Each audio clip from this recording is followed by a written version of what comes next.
Hey everyone, welcome back to another episode of Katie Yoga Australia. I'm Katie. And I'm Dave.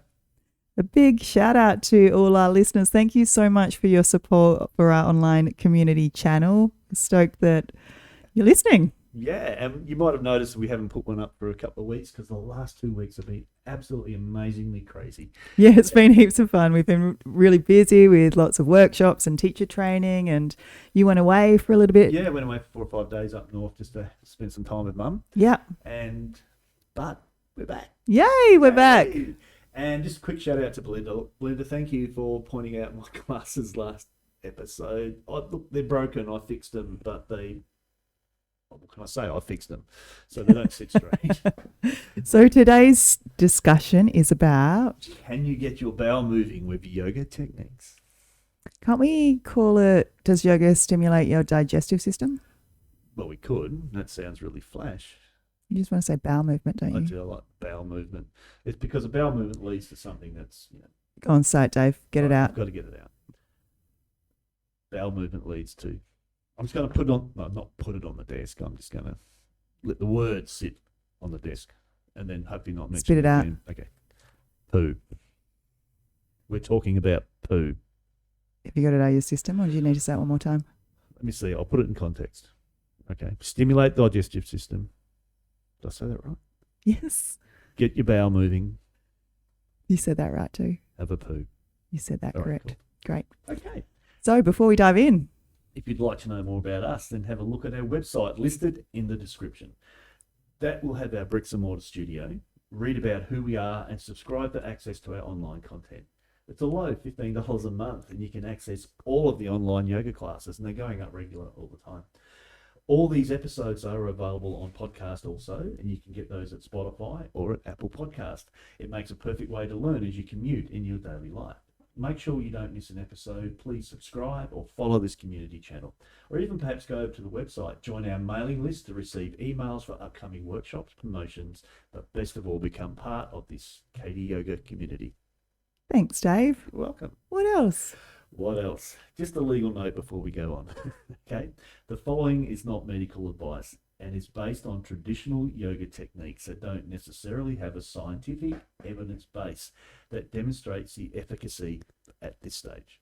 If you have a specific condition, please speak or seek to medical advice before attempting any of the techniques we're talking about. Always good to talk to your GP before you commence any sort of Absolutely. movement-based practice. Yeah, absolutely. So, can you stimulate your digestive system through yoga? It's interesting, the relationship between moving and the body's ability to move waste, I guess. And particularly in the elderly, because movement slows down and not enough or much activity happens.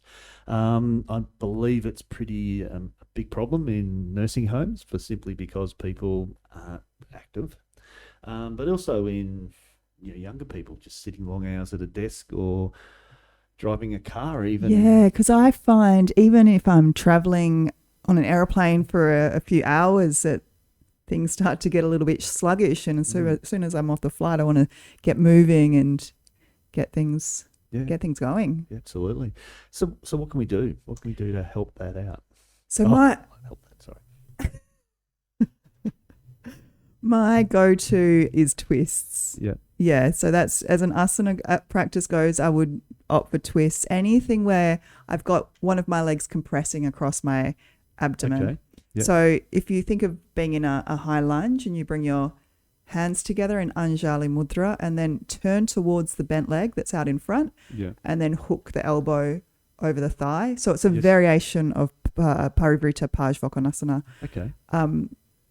So this version of Parivrita Pajvakonasana is great to stimulate that region. Also, another twist is, and we'd go right side first, right side and then left, because that follows the path of the colon.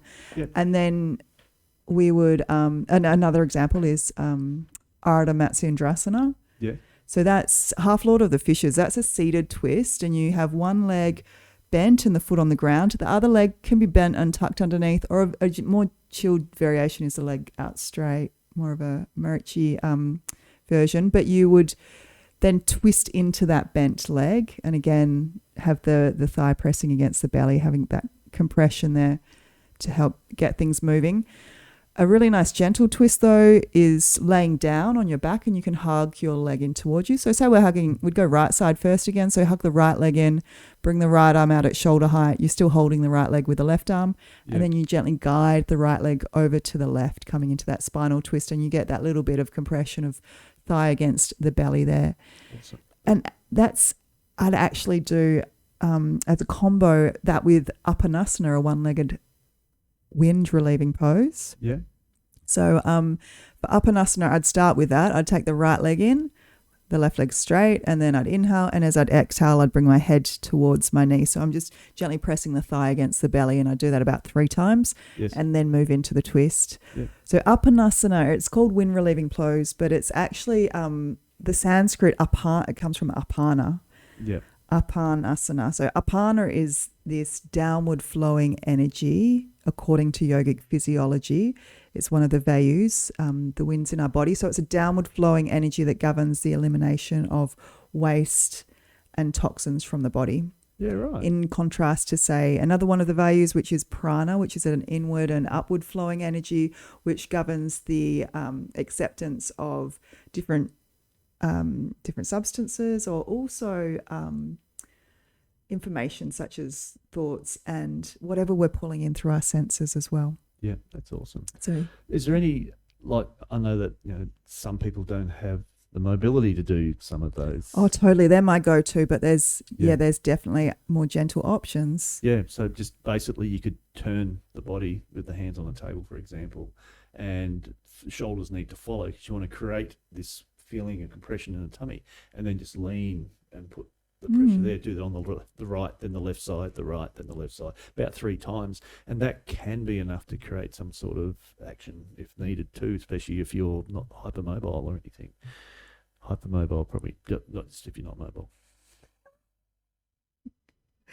Yeah. And walking. Great. Yeah. Walking is great, but if you're not used to walking, you don't do a lot, try to avoid the shuffle, especially if you're using a frame. Don't shuffle.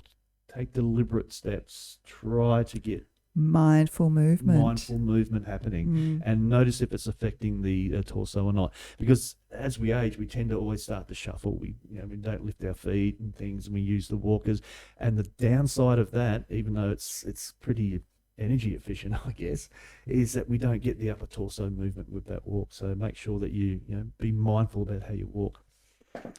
So there's other practices in yoga beyond asana, like pranayama practices. Would be Kapalabhati or Bhastrika, which is Kapalabhati skull shining breath, Bhastrika is bellows breath, and there's strong abdominal movements in those 2 techniques. But I think just something incredibly simple we shouldn't look past is abdominal breathing, belly breathing, which helps to elicit a relaxation response. So stress is really linked in with our digestive system, in that when we're stressed, our blood will go from digestion to out to the muscles in the body, and also our digestion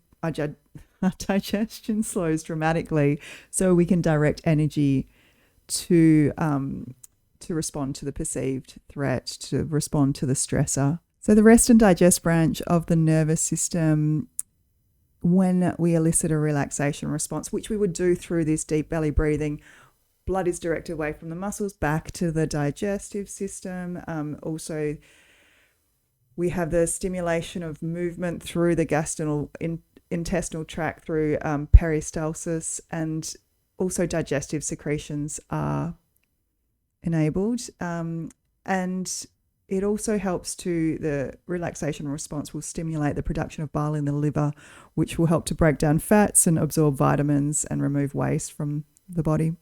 Yeah. So I think it's apparent, perhaps in Shavasana, this link between relaxation and our digestive system, and people often are embarrassed about this, but when you're laying down for Shavasana at the end and your stomach starts rumbling, that's a good thing. It's your digestive system's doing its job while you're relaxed. Practice is working. Yeah.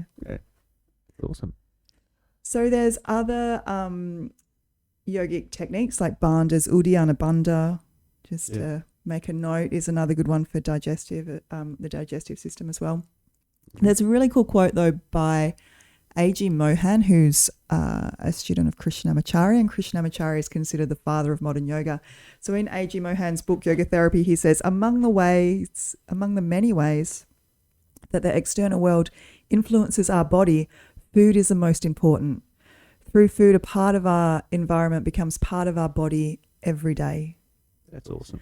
Yeah, I remember first reading that, and it really hit home with that our food turns into us. You know, What you eat. Yeah, I know. Yeah. I'd heard it so many times, but just reading Mohan's word, it was like, wow, what I eat turns into my cells, turns into me. Yeah.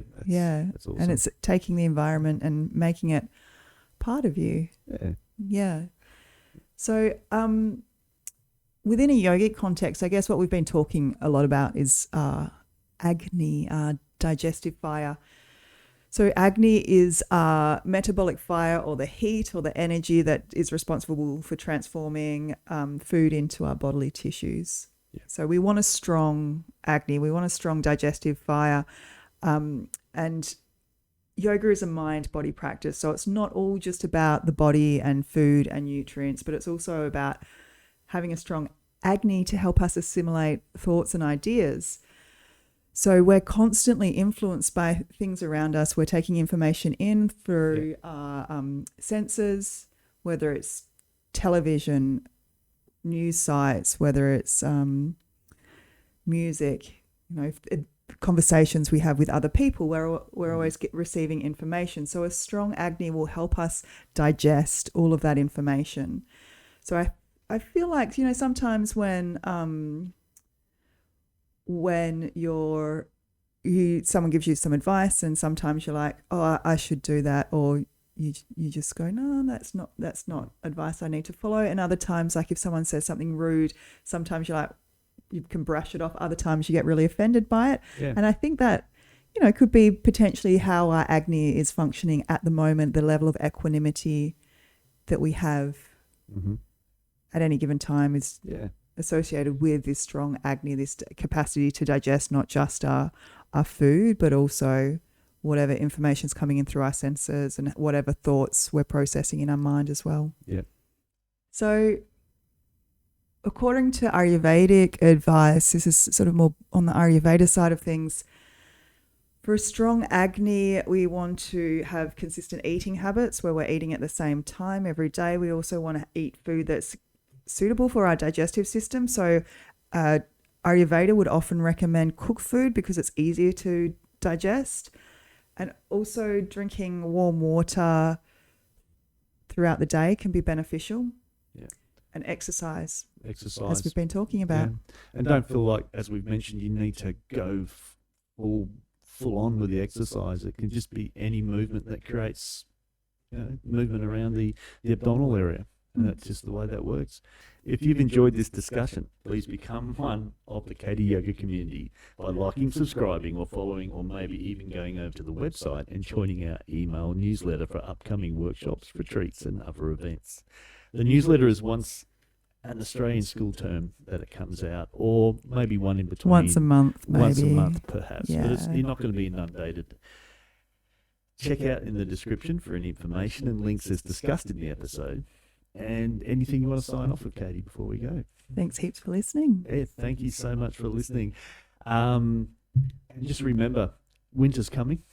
Winter's coming, so it's time to keep moving. Yes. Keep moving over winter. Don't slow down. Try mindful eating. Mindful eating. So that's not talking, not reading your phone, not reading the paper, just being present and experiencing the food with your senses. So eating slowly, tasting it. Yeah, eating slowly is great for our digestive system as well. Fantastic. All right. Thanks, everybody. See ya.